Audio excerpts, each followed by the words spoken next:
Granny Greensocks Story Time.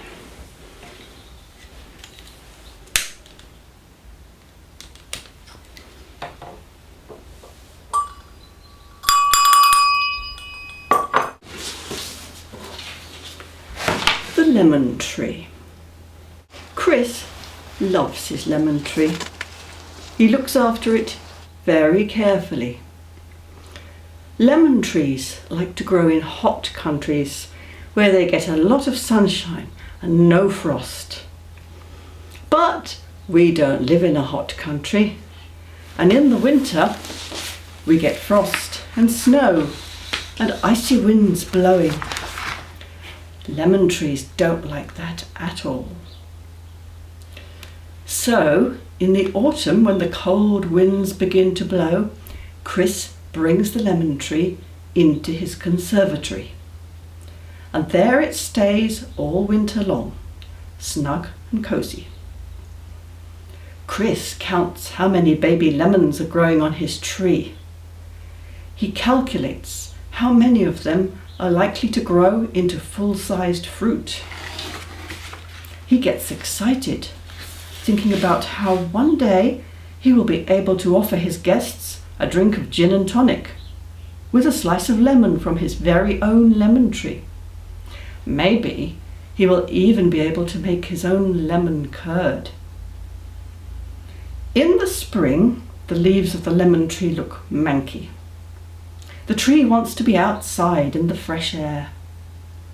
So, Chris carries the pot outside into the garden. He gets Julia to help him because the pot is very heavy and cumbersome with the tree in it. Unfortunately, the weather keeps changing.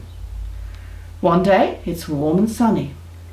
The next day the wind goes round to the north and blasts cold air all the way from Iceland. The lemon tree doesn't like that. So Chris and Julia drag it into the polytunnel for the night. In the morning, the sun shines and they drag it out again. Julia is impatient with the lemon tree.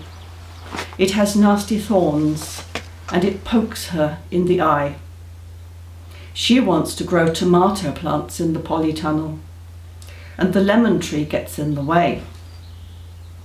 One day, quite by accident, when Julia is helping to drag the lemon tree out of the polytunnel, one of the lemons gets knocked off the tree.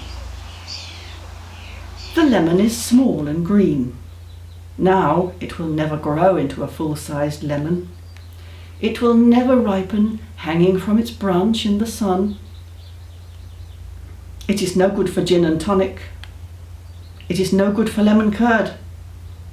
Chris is very sad. But then Chris has an idea. He puts it in the fruit bowl.